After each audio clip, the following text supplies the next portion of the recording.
আধুনিক নগর যুদ্ধের ইতিহাসে সবচেয়ে কম বেসামরিক মানুষ হত্যা করেছে ইসরায়েল। গাজায় নিহত প্রতি যোদ্ধার বিপরীতে একজন বেসামরিক নাগরিক মারা গেছেন, এমন দাবি ইসরায়েলি প্রধানমন্ত্রী বেনিয়ামিন নেতানিয়াহুর। এ নিয়েই গর্বের শেষ নেই তার। কিন্তু এবার ইসরায়েলি গোয়েন্দা বাহিনীর গোপন প্রতিবেদনে বেরিয়ে এসেছে থলের বিড়াল।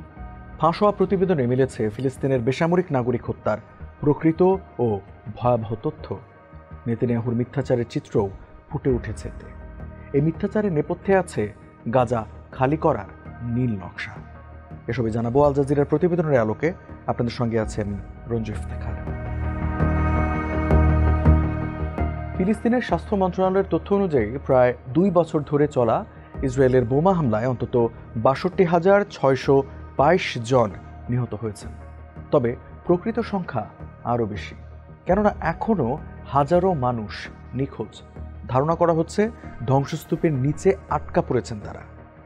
তাছাড়া বোমার আগুন ও ইসরায়েল সেনাদের হাতেও অনেকে পুড়েছে। আহত প্রায় 1.5 লাখের বেশি মানুষের মধ্যেও প্রতিদিন অনেকের মৃত্যু হচ্ছে। হামাস ও ইসলামিক জিহাদ PIJ যোদ্ধাদের মৃত্যুর তথ্য সংবলিত ইসরায়েলি বাহিনীর গোয়েন্দা ডেটাবেস সম্প্রতি ফাঁস হয়েছে। তাদের হিসাবে 2025 সালের মে পর্যন্ত প্রায় 8,900 যোদ্ধাকে হত্যা করেছে ইসরায়েলি বাহিনী, আর মোট মৃত্যু 53,000-এর বেশি। অর্থাৎ ইসরায়েলের হিসাবে গাজা যুদ্ধে মোট মৃত্যুর অন্তত 83% বেসামরিক নাগরিক।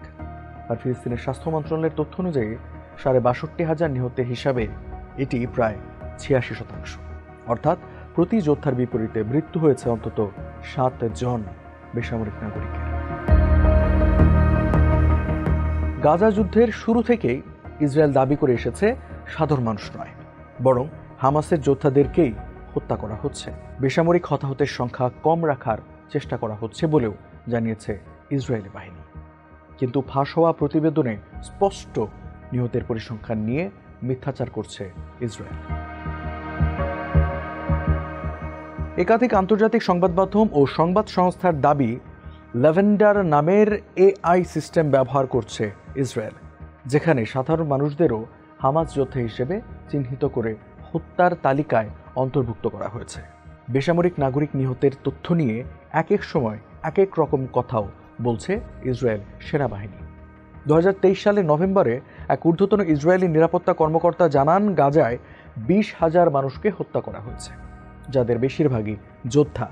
এর পরের মাসেই সেই সংখ্যা কমে 7,860 জনে নেমে আসে। 2024 সালের ফেব্রুয়ারিতে 13,000 নিহতকে যোদ্ধা বলা হয়, যদিও পরের সপ্তাহেই সেখান থেকে যোদ্ধার সংখ্যা 1,000 কমানো হয়েছিল। 2024 সালের আগস্টে 17,000 যোদ্ধাকে হত্যার কথা বললেও 2 মাস পর তা 14,000-এ নামায় ইসরায়েল সেনাবাহিনী। অভ্যন্তরীণ সূত্র মতে, যুদ্ধের শুরুতেই প্রতি হামাস যোদ্ধার সঙ্গে 15 থেকে 20 জন সাধারণ মানুষ হত্যার নির্দেশনা পেয়েছিল ইসরায়েলি সৈন্যরা। নেতানিয়াহু সরকারের শীর্ষ নেতারাও ফিলিস্তিনিদের জীবন নিয়ে খুব একটা উদ্বিগ্ন নন, বরং গাজা খালি করার পক্ষেই অবস্থান তাদের। জুলাই মাসে দেশটির ঐতিহ্য বিষয়ক মন্ত্রী আমিচাই এলিয়াহু বলেন, সরকার গাজাকে মুছে ফেলার জন্য তাড়াহুড়ো করছে। ঈশ্বরকে ধন্যবাদ, আমরা গাজা মুছে ফেলতে পারছি। পুরো গাজা একদিন ইহুদিদের হবে। তার আগে মে মাসে অর্থমন্ত্রী বেজালেল স্মোট্রিচ বলেছিলেন, গাজা সম্পূর্ণরূপে ধ্বংস হয়ে যাবে এবং এর অবশিষ্ট জনগণকে দক্ষিণে একটি সংকীর্ণ ভূমিতে নির্বাসিত করা হবে। ফাঁস হওয়া ডাটাবেস যে ইসরায়েলের গোপন নথির অংশ, সেই তথ্য স্বীকার করেছে ইসরায়েলি সামরিক বাহিনী। তবে পরিসংখ্যানগুলোকে ভুল হিসেবেই আখ্যা দিয়েছে, যদিও ঠিক কোন তথ্য ভুল সে বিষয়ে কিছু জানায়নি IDF। নিহতের প্রকৃত সংখ্যা নিয়ে বিরোধ আছে ইসরায়েল সেনাদের মধ্যে। সম্প্রতি দেশটির এক গোয়েন্দা কর্মকর্তা জানান, নিহতদের বড় অংশ আসলে হামাস যোদ্ধা নয়। অনেকেই মৃত্যুর পর সন্ত্রাসী হিসেবে তালিকাভুক্ত করা হয়। তাছাড়া আমরা একই এলাকায় হামাস যোদ্ধাদের 2 বার হত্যা করেছি, অর্থাৎ তাদের সংখ্যা দ্বিগুণ দেখানো হচ্ছে।